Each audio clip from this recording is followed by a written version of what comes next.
നായികയ്ക്ക് മോഹൻലാലിൻ്റെ കഥാപാത്രം അബദ്ധത്തിൽ പറഞ്ഞു കൊടുക്കുന്ന ക്യാപ്ഷൻ എന്താണ്? A, wherever you go, I would be there. B, wherever you go, I'll be there. C, wherever you go, I am there. Wherever you go, I will be there. Gadha Jan. I love you. I love you. B. B, wherever you go, I will be there. Yes. ഞാൻ എടുത്തിട്ട് lock ചെയ്തിരിക്കുക. Okay. Dinesh എങ്ങനെയാണ് ഈ അഭിനയത്തിൽ വന്നത്?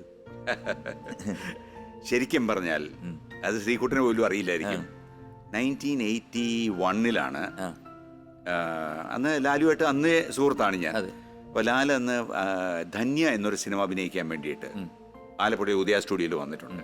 അപ്പം ഞാനും ലാലും കൂടെ മുറിയിൽ നിന്ന് തമാശയൊക്കെ പറഞ്ഞിരിക്കുമ്പോഴേക്കും നമ്മുടെ പാച്ചിക്ക ഫാസിൽ, അദ്ദേഹമാണ് അതിൻ്റെ സംവിധായകൻ, അദ്ദേഹം കയറി വന്നിട്ട് ലാലിനെ വിളിച്ച് മാറ്റി നിർത്തിയിട്ട് ലാലിനോട് പറഞ്ഞു എന്തൊക്കെയോ സംസാരിക്കുന്നു, എന്നിട്ട് എന്നെ നോക്കുന്നു.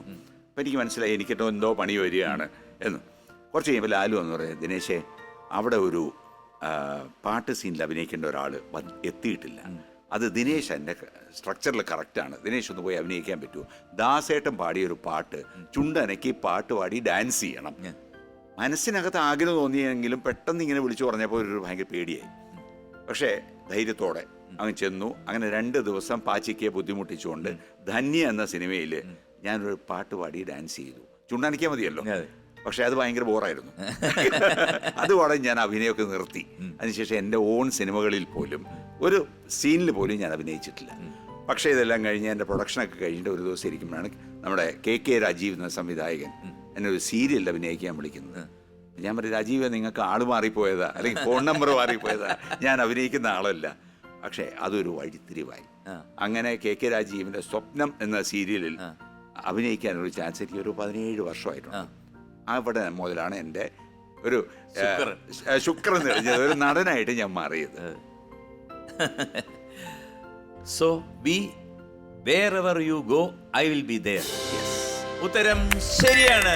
Very good, congratulations. അടുത്തത് 3ാമത്തെ ചോദ്യം.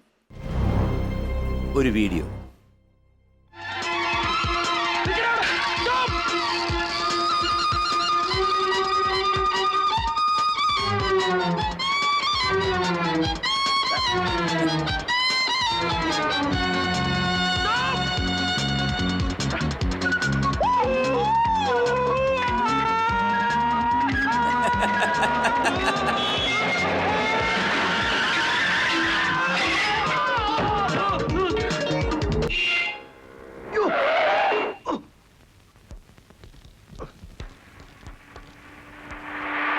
Sorry, sir. It's a part of the investigation.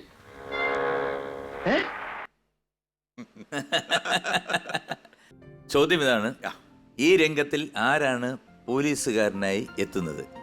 A Mukesh, B Cochin Haneefa, C Soman. അത് ഈ സസ്പെൻസ് ആയിട്ട് നിന്ന ആളല്ലേ? അതെ. മറക്കാൻ പറ്റുമോ? അത് മുകേഷാണ്. എ മുകേഷ്. യെസ്. ഞാൻ എടുത്തിട്ട് പൂട്ടി. ഓക്കെ. കാരണം ഇത് അപ്പോഴാണ് ഞാനൊരു കാര്യം ആലോചിച്ചത്. അതായത് ഈ ദിനേശ് പണിക്കർ എന്നൊരു വ്യക്തി നമ്മൾ ഈ പറയാൻ നേടാമിൽ വന്നു കഴിഞ്ഞാൽ ഇതിൽ 20,000 അല്ല 2 ലക്ഷം രൂപ ഉണ്ടെങ്കിലും അടിച്ചോണ്ട് പോകും. കാരണം സിനിമയല്ലേ തൊഴിൽ, എല്ലാ കാര്യങ്ങളും അറിയാമല്ലോ, എല്ലാം അറിയാം. മാത്രമല്ല ഞാൻ വളരെ കാര്യമായിട്ട് തന്നെ സിനിമ തിയേറ്ററിൽ പോയി ആസ്വദിക്കുന്ന ഒരാളാണ്. അപ്പം എനിക്ക് തോന്നുന്നില്ല എന്നെ പോലെ തിയേറ്ററിൽ പോയി സിനിമ കണ്ട് ഒരു ആസ്വദിക്കുന്ന സിനിമക്കാരുണ്ടാവുന്നു. ഒരു ദിവസം പോയി 2-3 സിനിമ ഇപ്പോഴും ഞാൻ പോയി കാണാറുണ്ട്. ശരി. അപ്പോൾ ഇപ്പോൾ ഉള്ള സീരിയൽ ഉണ്ടല്ലോ, ഏതാണ് പേര്? പാടാത്ത പൈങ്കിളി. അപ്പോൾ അതിനകത്ത് എന്താണ് ഒരു സ്നേഹമുള്ള അച്ഛൻ്റെ അല്ലേ? അതെ. എല്ലാവരും ചോദിക്കുന്നൊരു ചോദ്യമുണ്ട്. ഇപ്പം പാടാത്ത പൈങ്കിളി കഴിഞ്ഞപ്പോഴേക്കും ചിലപ്പോൾ ഞാൻ ഫാമിലിയായിട്ട് പോകുമ്പോഴേക്കും ഭാര്യയുടെ ചോദിക്കും, ആ സീരിയലൊക്കെ കാണുന്ന പോലെ തന്നെയാണോ ഈ കഥാപാത്രം? അത്രയ്ക്ക് നല്ല മനുഷ്യനാണോ എന്നൊക്കെ ചോദിക്കും. ഭാര്യ പറയും അതിനെക്കാട്ടിലും നല്ല മനുഷ്യനാണ് എന്ന് പറയും. എന്ന് പറയുന്ന പോലെ ഇതിനകത്തെ കഥാപാത്രത്തിന് എല്ലാവർക്കും ഇഷ്ടപ്പെടുന്ന ഒരു അച്ഛൻ. ഇങ്ങനെ എനിക്കൊരു അച്ഛനുണ്ടായിരുന്നെങ്കിൽ എന്ന് വിചാരിക്കുന്ന ആഗ്രഹിക്കുന്ന ഒരവസ്ഥ. വൈഫ് രോഹിണി. അതെ. ഇത്രയ്ക്കും കള്ളം പറയുമെന്ന് ഞാൻ വിശ്വസിച്ചില്ല. അതിനേക്കാട്ടി പാവപ്പെട്ട ഒരു അച്ഛനാണെന്ന് പിള്ളേരുടെ അടുത്ത് ചോദിച്ചാൽ അറിയാല്ലേ അതെ അതെ വേറെ കാര്യം. അച്ഛൻ എങ്ങനെയുണ്ട്? അയ്യോ അയ്യോ ദുഷ്ടൻ. എൻ്റെ അമ്മേ, നമ്മളെയൊക്കെ ഒരു വഴിയാക്കിയിട്ടുണ്ട്. അതെ അതെ. എ മുകേഷ്, ഉത്തരം ശരിയാണ്. Congratulations. Thank you thank you.